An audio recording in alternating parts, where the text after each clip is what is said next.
Good morning, Bates. It is Wednesday already. Can you believe it? After the break, it's already Wednesday. We're rolling through the week. It's a little bit chillier than yesterday, but it's still gonna be a beautiful day. I think it's gonna be about 45 today. No rain. I don't see any rain in the forecast. Did you? No, not at all. So it sounds like it's going to be a good day. Wednesday already, like Mr. Softic said, the week is just flying by. So always remembering, even though the week seems to be flying by, still showing us that you're always being safe, responsible, and respectful throughout every moment of the week.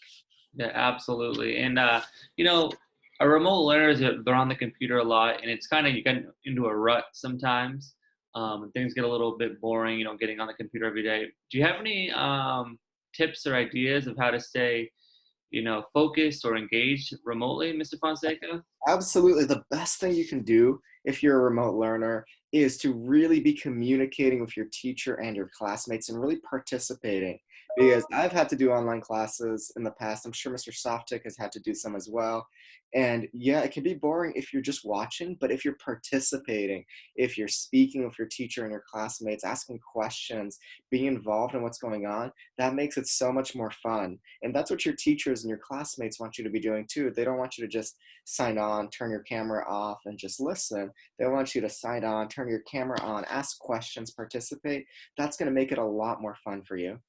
Yeah, absolutely, absolutely. The more you participate, engage, and communicate, and that's tough to do, right? Because we've been in online classes, and you feel kind of isolated or alone sometimes. When Mhm. you're doing your work. So when you are in that Zoom meeting and you're in a breakout group, really try to engage and have conversation and get wrapped up in the curriculum.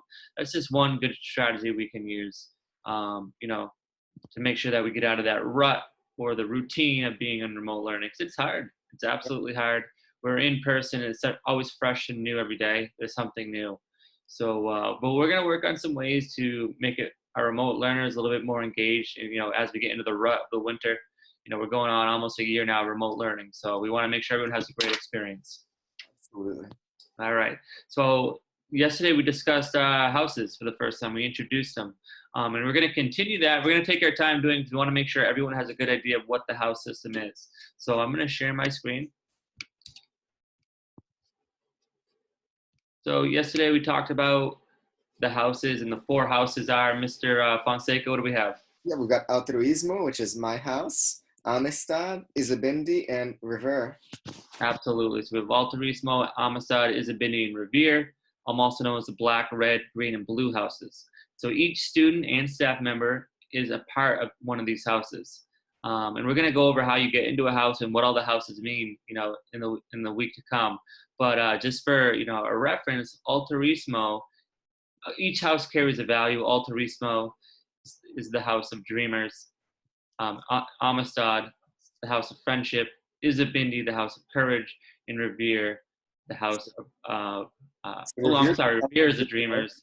yep, and Altruismo is the house of the givers. Yeah, I apologize. I apologize. Yeah, house of the givers and Revere being the house of the dreamers. Cat's gonna get on me for that one, so I apologize to all you Revere dreamers out there, who may be still sleeping right now, but we gotta get up and get to class.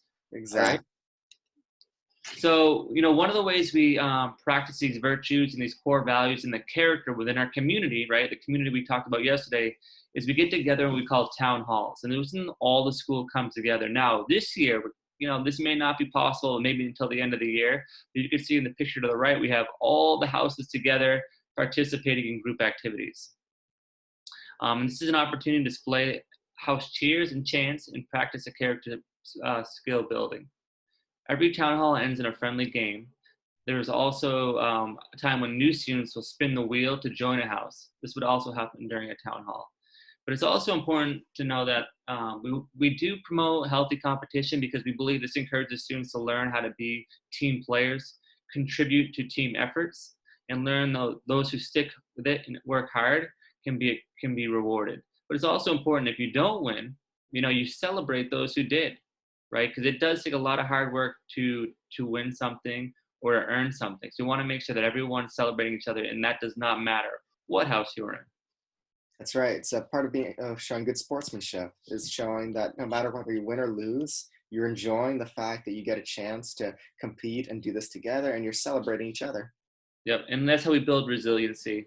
As we go through life, there's going to be things that we got to work really hard for, And sometimes, someone else there wants it just as much as you do, and they're going to get it. And we get to learn how to bounce back from that and work harder the next time. All right. So, and then before we go, there's a short clip I want to show about just kind of what a town hall would look like. And I also have a little, last time we asked students about one experience that they wanted to share about why houses are important. And I do have that to share, which I can share right after the clip. Great.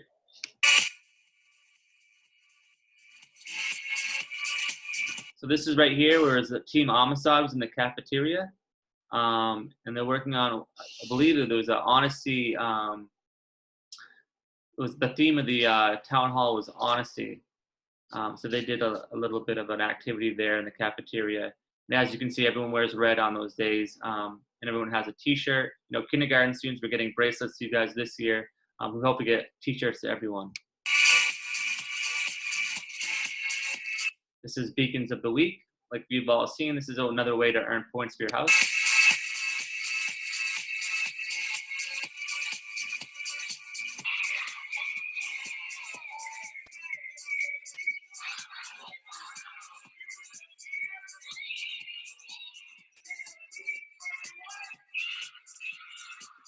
Right, and right there, obviously, Mr. Munoz, our principal last year, was leading everyone through their house cheers.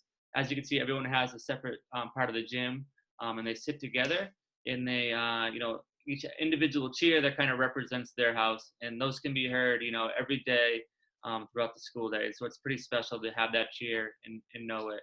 And I think a lot of our community takes pride in those cheers. And I'll show one more clip about the competition. This is one where the faculty is kind of demonstrating, what it takes to be competitive, but also good sportsmanship.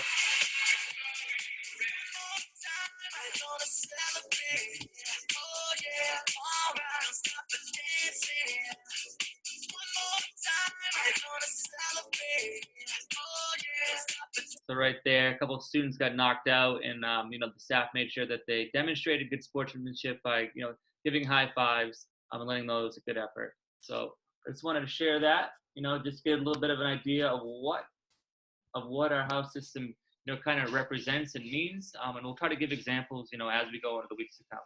Yeah, speaking of examples, I have one here from a student, Rosie Prater. And Rosie said that she's an altruismo like me, and she thinks that we have all the houses so we can improve on the qualities that we talked about yesterday, like honesty and kindness and helping one another. And we do this while talking to students, teachers, or anyone. So that's a fantastic reason and explanation about why we have the houses. Thank you, Rosie. So last time we asked students why we have the houses. I think this time will be fantastic to ask students maybe what's a good experience they've had in the houses that they can share out. What do you think, Mr. Softic? Yeah, I love that. So what's a good experience that you have had in the house system? Email that to Mr. Fonseca, and we'll share your response tomorrow. But we do got to get back to work. The house system is a lot of fun, but we do have to work hard to play hard. So Mr. Fonseca, what do we got? Yep, so I think that's it, Mr. Softic, unless there's something else you want to include for today. No, I'm just waiting on that wonderful send-off.